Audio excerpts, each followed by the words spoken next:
जी students, last sessions में हमने power BI की मदद से कुछ मॉडलिंग की कि डिफरेंट डेटा सोर्सेज से हम डेटा कनेक्ट कैसे करेंगे।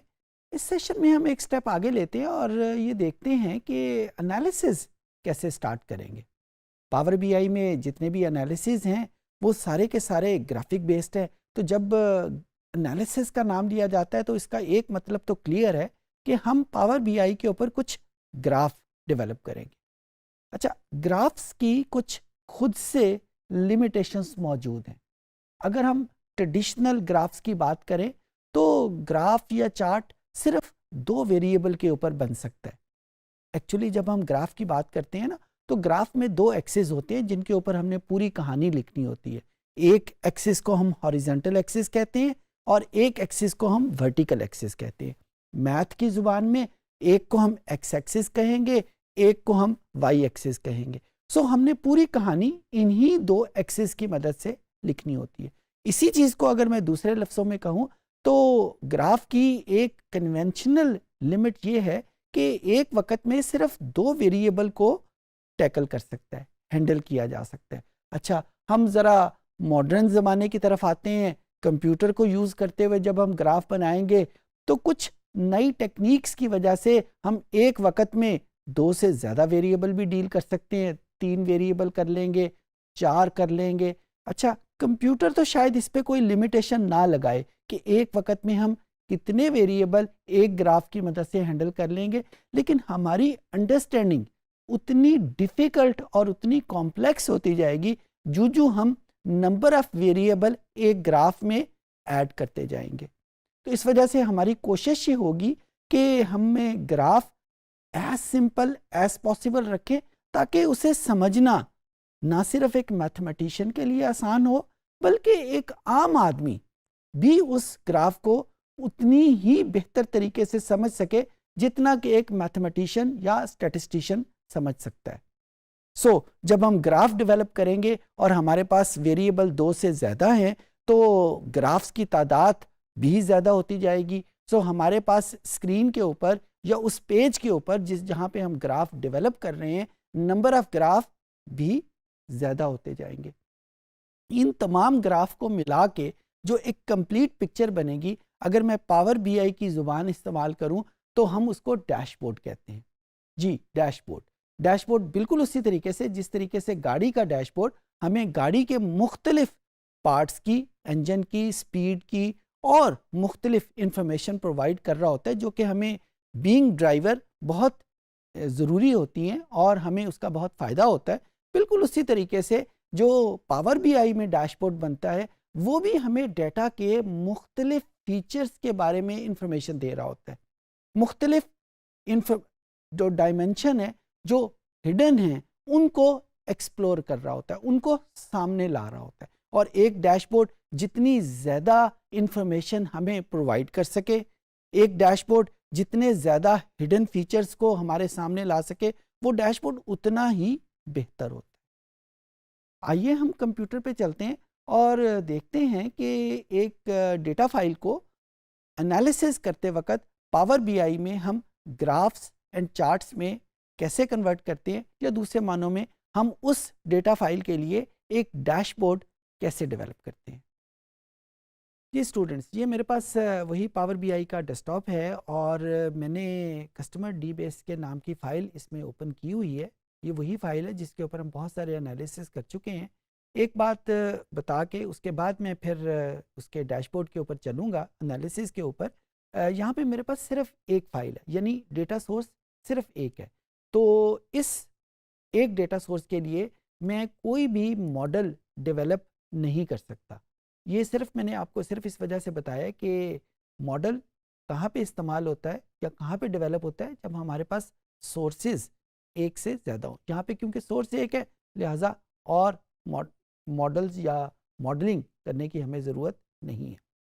Let's come back to this customer D base. और ये मेरे पास इसके डिफरेंट वेरिएबल्स हैं और इनके आइकन्स से मुझे पता चल रहा है कि कौन सा वेरिएबल मेरे पास क्वांटिटेटिव है और कौन सा वेरिएबल मेरे पास कैटेगोरिकल है, और उसी के हिसाब से मैं यहाँ पे चार्ट्स या ग्राफ्स सेलेक्ट करूँगा जिस तरह अभी थोड़ी देर पहले मैंने बताया, मेरी कोशिश यही होगी कि ग्राफ सिंपल तो हो लेकिन उसके साथ साथ वो उतना ज़्यादा इंफॉर्मेटिव हो। अगर ग्राफ बिल्कुल सिंपल है, इंफॉर्मेटिव नहीं है तो उसका कोई फ़ायदा नहीं। सिमिलरली इंफॉर्मेटिव है लेकिन वो सिंपल नहीं है और कॉम्प्लेक्स है, और इस फॉर्म में कॉम्प्लेक्स है कि उसको समझना बड़ा मुश्किल हो गया है, तो उस ग्राफ का भी कोई फ़ायदा नहीं। तो हमने चॉइस करनी है बिटवीन सिंपल एंड इंफॉर्मेटिव। यहाँ पे मैं बिल्कुल मिसाल के तौर पे एक वेरिएबल एज है, अगर मैं इस एज को ग्राफ करना चाहता हूँ या एज के रेफरेंस से कोई एनालिसिस करना चाहता हूँ, तो मैं इन ग्राफ्स में से कोई एक ग्राफ सिलेक्ट करूँगा। यहाँ पे अगर मैंने इस ग्राफ को क्लिक किया तो जिस तरह अभी थोड़ी देर पहले मैंने बताया कि ग्राफ की मेरे पास दो एक्सिस की इंफॉर्मेशन होती है। एक हमारे पास हॉरिजॉन्टल एक्सिस है और एक वर्टिकल एक्सिस है। यानी एक एक्सिस वो है जिसके ऊपर हम वो ग्राफ किस वेरिएबल के लिए बन रहा है, और एक ग्राफ जिस वेरिएबल के लिए उसकी बार्स की हाइट है वो हमें बता रही है। यहाँ पे वही चीज़ वाई एक्सिस और एक्स एक्सिस के फॉर्म में पूछी हुई है। अगर मैं यहाँ पे एज को वाई एक्सिस पे क्लिक करता हूँ तो आप देखें कि इस ग्राफ में कोई चेंज नमूदार नहीं हुई, कुछ भी नहीं हुआ, सिर्फ लेकिन वेरिएबल हमने डाल दिया हुआ है तो एज उसमें किसी किस्म की कोई चेंज नहीं। इसकी क्या वजह? इसकी वजह ये है कि इसको पावर बीआई को ये नहीं पता कि एज का ग्राफ हमने किस रेफरेंस के साथ ड्रॉ करना है। तो उस रेफरेंस के लिए मुझे इस एक्स एक्सिस में कोई इंफॉर्मेशन डालनी पड़ेगी। वो रेफरेंस हमारे पास उसका जेंडर भी हो सकता है, वो रेफरेंस मेरे पास उसका बर्थ मंथ भी हो सकता है, या कोई और वेरिएबल हमारे पास हो सकता है। प्रेफरेबली वो वेरिएबल कैटेगोरिकल होना चाहिए। मैं यहाँ पे वर्ड यूज़ कर रहा हूँ प्रेफरेबली, क्योंकि अगर आप एक वेरिएबल ऐसा यूज़ करेंगे जो क्वांटिटेटिव है तो पावर बीआई ग्राफ तो बना देगा लेकिन वो बहुत ज़्यादा इंफॉर्मेटिव नहीं होगा। आप अपनी प्रैक्टिस के लिए इसको ज़रूर करके देखिएगा। मैं यहाँ पे बर्थ मंथ को एक्स एक्सिस पे क्लिक करके देखा तो यहाँ पे देखा कि आपके पास ये ग्राफ मेरे पास आ गया। ये मेरे पास उस एज की डिफरेंट बर्थ मंथ के लिए इंफॉर्मेशन थी। अब मैं अगर इसको चेंज करता हूँ, इसको मैंने वाई एक्सिस पे किया और एज को एक्स एक्सिस पे कर लिया, तो अब यहाँ पे देखें कि जो इंफॉर्मेशन मेरे पास आई है वो हर मंथ के लिहाज से सेग्रीगेट हो गई है।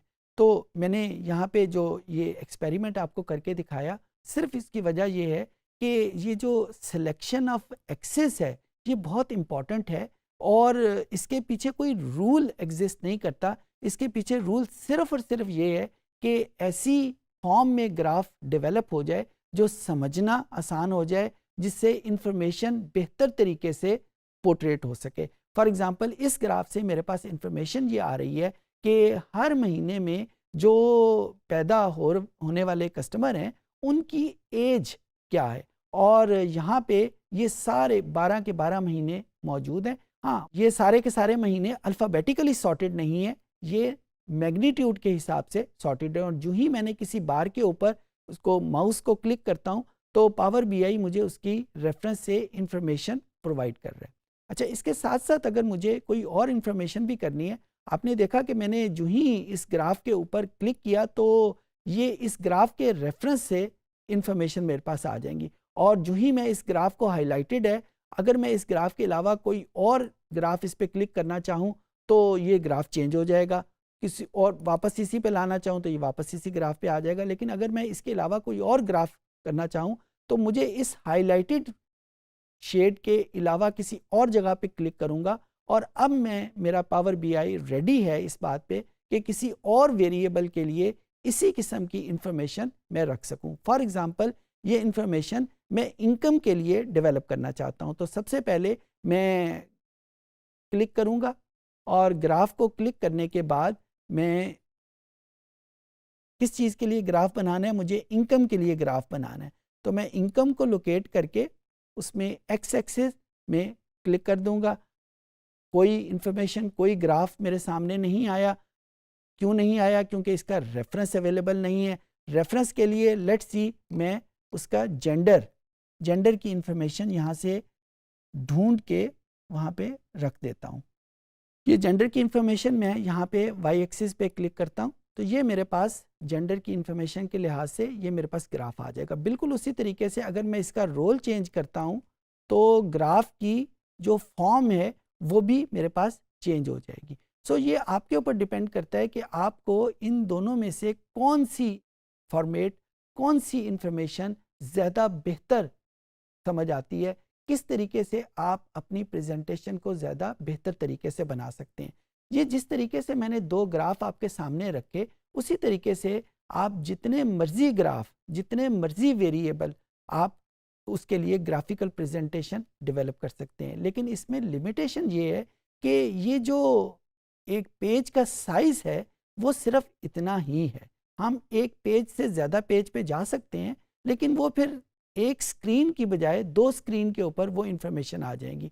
तो ये जो पेज हमें बता रहा है, जो नीचे पेज 1 लिखा भी हुआ है, वो एक कंप्यूटर की स्क्रीन का साइज़ हमें बता रहा है कि एक कंप्यूटर की स्क्रीन के ऊपर आप कितनी इंफॉर्मेशन दे सकते हैं। ये इसकी लिमिटेशन है।